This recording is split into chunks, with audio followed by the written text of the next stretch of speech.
Major news about a big-name store closing in Rockingham, and the KKK is allegedly recruiting members in Richmond County. All that and more on tonight's edition of Live at 5. Your nightly news starts right now.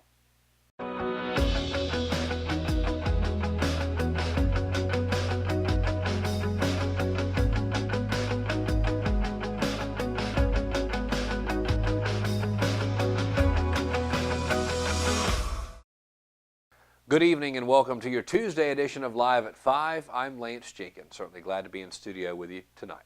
Major news out of Rockingham. Big Lots located on Broad Avenue in Rockingham will permanently close on January 13th, 2018.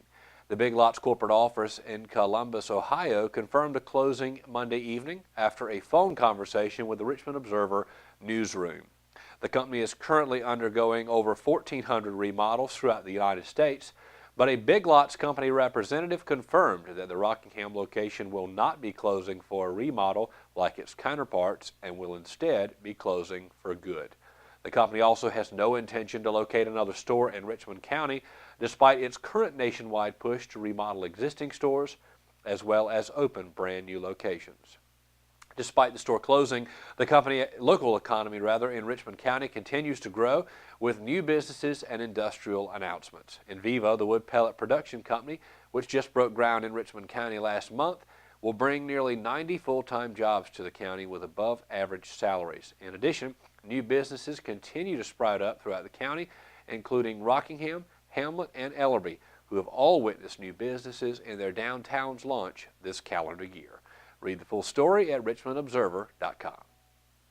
A KKK group out of Caswell County, North Carolina, located just south of the Virginia border city of Danville, Virginia, threw out rice bags with this announcement in it last Thursday afternoon in Hamlet during the hour of the Hamlet Christmas Parade in an effort to recruit members to the organization known as the Loyal White Knights of the KKK. This recruitment push does not appear to be a local push and is likely the hate group's effort to further divide a town that has witnessed higher gang-related activity this year than in previous years. A full story is coming this week on the incident on richmondobserver.com.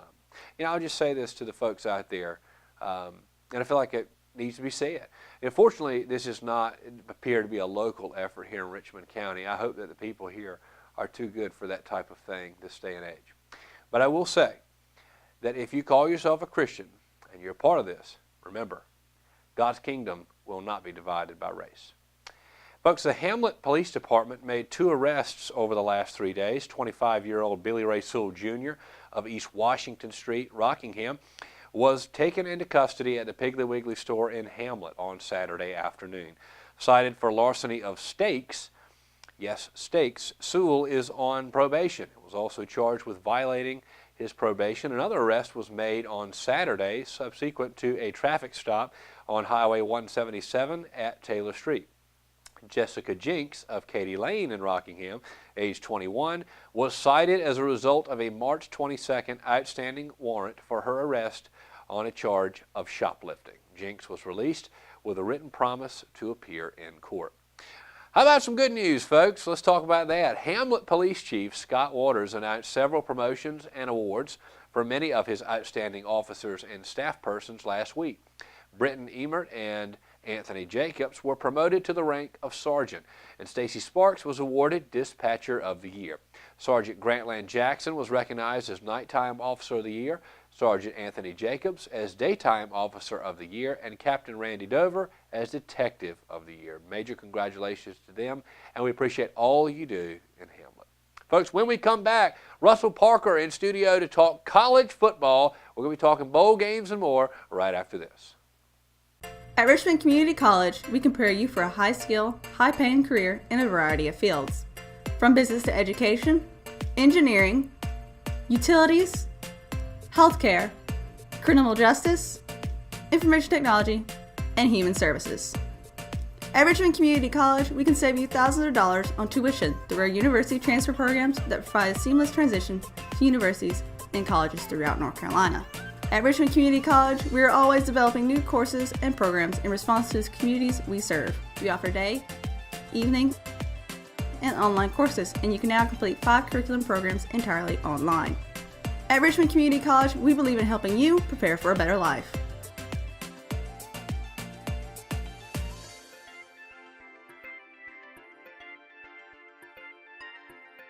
Richmond Community College. Local college, big impact. McNair Auto Sales is the place to buy your pre-owned car, truck, or van. To be the best, it takes big selection, friendly staff, and great pricing. We guarantee a no-hassle buying experience, and financing is available right on site. So come see us today. We're located at 1026 East Broad Avenue in Rockingham. And remember, with over 40 years of experience, you know McNair is the name you can trust.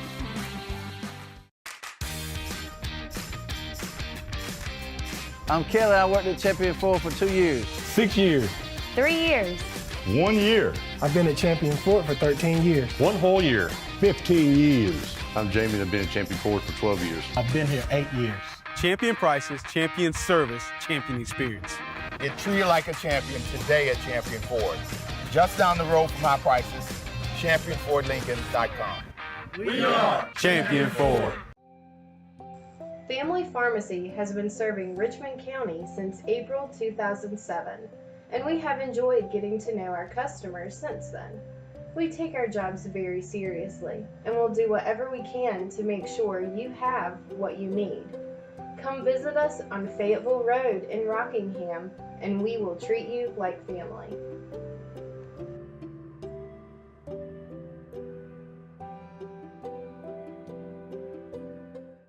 And welcome back to Live at 5, and I'm excited to have in studio today, as is traditional Tuesday, Russell Parker, college football analyst. Russell, glad to have you in studio. Thanks for having me. So let's talk about this Saturday's bowl games, because, folks, bowl season is here. Finally. I know. I'm excited. Best time of the year. It is a great time of the year, and, of course, it starts this Saturday, December the 16th. The first game, 1 o'clock p.m. on ESPN, the RL Carriers New Orleans Bowl, featuring a Troy team taking on North Texas. So who you got winning this one? Well, I'm going to go with Troy on this one. They defeated LSU earlier this season. Yes. I think they got a lot of momentum built from that, and I think they can go on and beat North Texas. I'm going to go with Troy here, too, because, one, Troy has proven they're successful in Louisiana, and they'll be there playing in the New Orleans Bowl when they're on the road, that is, and they'll be playing in the New Orleans Bowl this upcoming Saturday at 1 o'clock kickoff bowl season. And the Louisiana, used to be the Louisiana Superdome. Now it's the Mercedes-Benz Superdome in New Orleans. And of course, that's where WrestleMania is going to be at coming up. WrestleMania 34, that's right, folks. We'll be talking about that as time progresses as well. And of course, I got Troy winning this one too. Then you got the AutoNation Cure Bowl from Camping World Stadium in Orlando, 2:30 p.m. on CBS Sports Network. Western Kentucky and Georgia State. Now, you know, a lot of times you see these are not bigger name teams, but a lot of times these turn out to be some of the best games in bowl season. Who you got winning this one? Well, I may go with Western Kentucky on this one here. I think they got a good, strong showing here. I'm going to actually agree with you here. I think Western Kentucky traditionally has had a decent program. I mean, they're obviously not a Power 5 conference, and they're not a strong team in the rankings, but Western Kentucky typically has held. I mean, they played some early season games with some tough teams over the last few years. I got Western Kentucky winning this one too. Then, of course, you've probably got the game of the day this Saturday, the Las Vegas Bowl, 3:30 p.m. on ABC. Number 25 Boise State coming off a conference title win, and they're going to go head-to-head with an Oregon team that is just hired a new coach. They promoted within once they lost Willie Taggart to Florida State. And, of course, Oregon now looking to try to get back into Pac-12 title contention next year. They got a chance to get the momentum going with a big win over a 25th ranked Boise State. Who you got winning this game? I'm actually going to go with Boise State on this one. They've played a pretty solid season. Oregon hasn't had that great of a season, and I don't think they're going to really bounce into this game and win. So I'm going with Boise State. I'm going to agree with you here, too. I think Boise State's a good team. They're traditionally a good team, even on the national level, not just in their conference. But I like their field. The blue. The solid blue. That's very unique. Very unique. Boise State, heading to Las Vegas to take on at Sam Boyd Stadium in Las Vegas, 3:30 p.m. this Saturday on ABC, take on the Oregon Ducks. And of course, at 4:30 p.m. on ESPN, at Dreamstyle Stadium in Albuquerque, New Mexico, Marshall will be taking on Colorado State. You've got a Colorado State team that is coming in as a part of a major conference, and they're going to be taking on Marshall. Who you got winning this one? I'm going to go with Marshall on this one. I think they had a good season. Not as great as many others in the conference, but I think they got a good season. They can probably come in here and defeat Colorado State. I'm going to go with Colorado State here. I think that they're going to get the job done against Marshall. Marshall's not a bad team. They played North Carolina State Wolfpack earlier in the season and actually led by 10 for, I think, leading into halftime, into the second half, rather. And then, of course, State got the job done, but they were in Raleigh. They should have gotten the job done as a Power 5 team against Marshall. But Marshall's a very good team. This is going to be the closest one of the day, I think, Marshall and Colorado State. And then, of course, the last bowl game this Saturday, 8 o'clock p.m., ESPN, from Creighton Bowl in Montgomery, Alabama, Middle Tennessee taking on Arkansas State. Who you got winning this one? Well, I don't think Middle Tennessee is going to get this one. I think Arkansas State's going to pull this one off. Arkansas State. Yeah. I'm going to go with Middle Tennessee State University. I think they're going to get the job done. So this should be interesting to see. We'll check this out next Tuesday. The next bowl games aren't until next Tuesday. Right. And, of course, we'll be talking about those and some leading up to Christmas as well. But I'm telling you that some of the best games you see are these early bowl games. Yeah, exactly. I remember watching, I think it was UL Lafayette, and I forgot who they played against, but it was such a great game. And I was like, that should have been closer to New Year's Six time. That's right, yep. And because sometimes those New Year's Six bowls don't turn out to be all that great. But then you got these little I say little sleeper. You've got these bowl games that, I mean, honestly feature, some either lesser known teams or some teams that underperformed what they're usually supposed to do. I mean, seeing an Oregon Ducks team play on the opening day of bowl season is very rare. Exactly. You usually see them playing around New Year's Day. But I want to talk about that actually. You got a lot of teams, for instance, Florida State, the Seminoles, they're 6-6 on the season. They had to play their way into the last game. So while we're talking about bowl season, before we wrap up, let's talk about this. Do you think a team that's 6-6 should be going to a bowl? Well, in my opinion, I think there's too many bowl games. There's way too many. In fact, I think a few years ago, there was so many that teams with a 5-7 record were getting in. So I don't really think a 6-6 team should get in. I think it should be a 7-5. I think it should at least, yes. Yeah. And see, the trouble is, I'd like to see some teams like App State and some teams in 1AA, as they call it. I'd like to see them featured in some of these bowl games if they've got better records. And I know that they've got their playoffs and all that too. I get that, but maybe I don't know how you work it out. Don't ask me for a solution. I'm just saying it'd be neat to see how they might do against Oregon or Marshall or Colorado State. It'd be interesting to see, because I think if a team is 6-6 and they're traveling, they're spending. I mean, it's all about dollars. Let's get honest here. I mean, a lot of sponsors. Yeah, you used to have the Cotton Bowl and the Peach Bowl. There's a reason now you have the Bitcoin Bowl and the GoDaddy Bowl. Yeah, I mean, it's just it's money, and I understand that there's a lot of money in college football, and I get that. Oh yeah. And hey, look, no problem, right? Right. But like you said, too many bowl games. Way too many. I mean, what do you think the point is here? Last game for seniors. That's the only thing you can think of when it comes to that. But it's kind of lost its prestige in bowl season. We got so many of them. That's exactly right. It makes you think, we got a decent team. We'll make one anyways. You should be wanting to fight to get to that bowl game. Not, we're good. We'll get in. No, like, we didn't do good. We shouldn't be in. We don't deserve there. Right. That's how I think it should be. There's no value. There's no value. Zero value.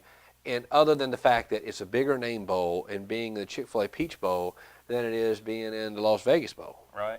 You're not going anywhere else, right? After that, you're not going anywhere else, this year at least. I know sometimes the Peach Bowl is a college football playoff, but not this year. So, I mean, you're not going anywhere. It just kind of devalues, I think, the whole product of being in a bowl game, And you're right. It is nice for the seniors to get an opportunity to do that, but and for the fans too, they get to see teams play against other teams they don't usually play against, and they can make for great matchups. it's a lot of great games come out of bowl season because of that. Yeah, and that's true. And like we just talked about, you're going to see some of your better bowl games probably amongst these teams that we're talking about shouldn't have made the postseason. I get that. That doesn't, just because they have good games doesn't mean they should have made the postseason, right? Mm-hmm. But we are going to see some good games. I think the one outside of the New Year's Six, or outside the playoffs rather, is Auburn against UCF. Yeah. I want to see how UCF does against a It actually is the Chick-fil-A Peach Bowl this year. Auburn and UCF.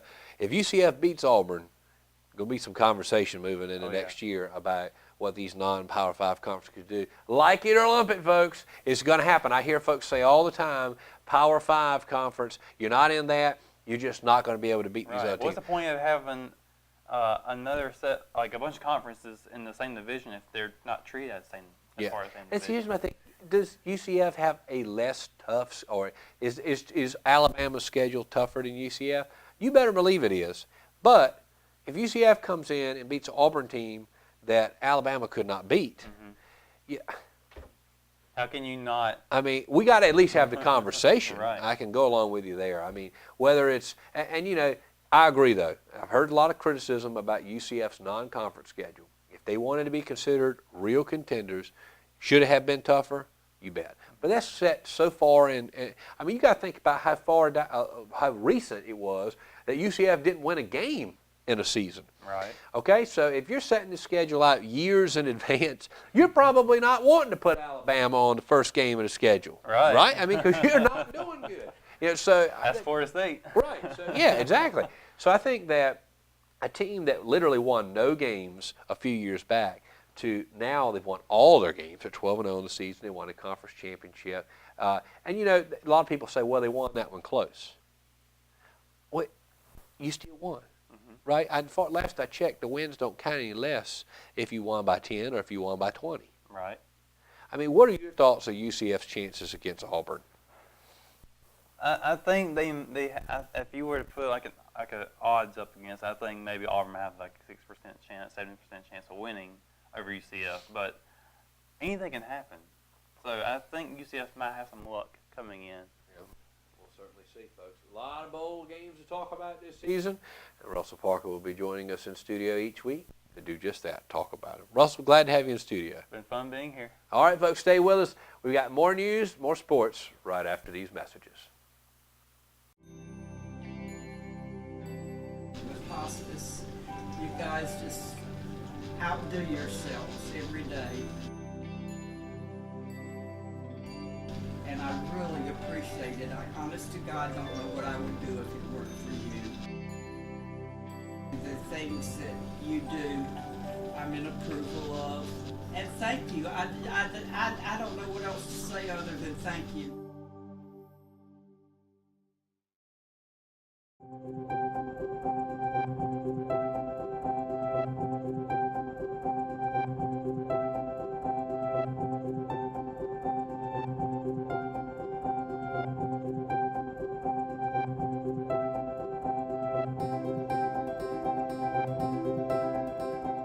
Willow Tree Antiques and Gifts is all about rustic home decor and gifts. You will always find a variety of unique antiques, vintage, and new items in our shop. Come and see our selection of housewarming, new baby, and wedding gifts. For the man in your life, we have many collectibles, Boker knives, and leather. And ladies love the jewelry, purses, candles, hats, and t-shirts. We also offer a 30-day layaway program. Come and experience shopping at Willow Tree Antiques and Gifts. And welcome back to Live at 5. Now for tonight's top sports story. The Richmond Senior High School Raider wrestling team headed to Anson High School for its catfight tournament Saturday and had an impressive showing despite being without 5 starters for the contest. In a meet that was abbreviated to just 3 matches due to inclement weather concerns, the Raiders were without 2 of their starters who quit the team last week and 3 who were lost to injury. But that didn't stop Richmond as the Raiders muscled enough strength to finish in second place for the 3rd consecutive meet. Richmond's wins on the day came over David W. Butler High School 59-24 and Chesterfield High School 52-30. They couldn't muster enough fight to defeat the host team, falling to Anson 49-30. The Raiders were once again led by senior Brandon Nifong, who improved to 17-0 on the season. That is impressive. Naifeng, who competed in the 182-pound weight class, gathered victories via pins over Alex Briza of Butler and Albert Bennett of Anson. And for more sports, be sure to check out the RichmondObserver.com and the RO app, and also today's edition of Matter of Opinion from contributor Matt Harrelson.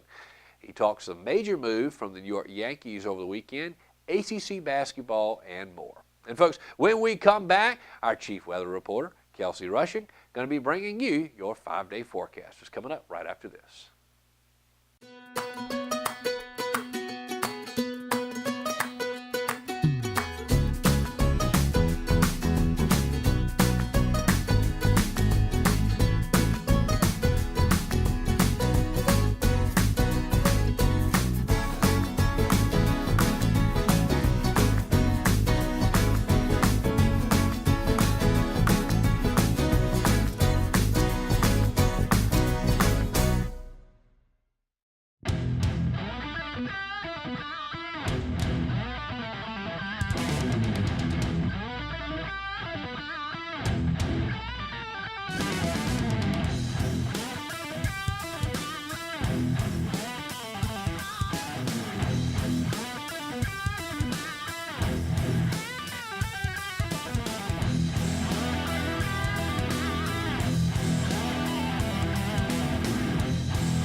Welcome back to Live at 5. Today's 5-day weather forecast is brought to you by Richmond County Hospice. Starting Wednesday, the high will be 46 with a low of 34, and it will have a 0% chance of rain like the majority of these 5 days. Thursday will have a high of 56 and a low of 33, and starting Friday, will have a high of 50 and a low of 26, which is below freezing. Saturday will have a high of 52 and a low of 32, and Sunday will have a 10% chance of rain with a high of 57 and a low of 46. And if you all remember when I would talk about the Orionid meteor shower, we have another meteor shower coming out, and this is the biggest one of the year. This is the Geminid meteor shower. The peak time is Thursday at 1 a.m., and it's 120 meteors per hour. So it's going to be really interesting. Plus, this meteor shower wasn't that big around Civil War era. So this is a pretty big experience that it's gone from such a small thing to something so big. Other than that, let's go back to Lance to close the show. And thank you for joining us for our Tuesday edition of Live at 5, and I hope you'll join us again tomorrow. Tomorrow, I have the honor of having Blake Altman, owner of Evolution Health Club, join us for the second time on this show, and for the first time in studio. He'll be talking about Evolution Health Club and more, so tune in tomorrow, live edition of Live at 5, Wednesday edition rather, of Live at 5. And remember, you can always watch the show on demand on RichmondObserver.com, our Facebook page, our YouTube channel, and on the official RO app. We'll see you tomorrow night for another edition of Live at 5. So long.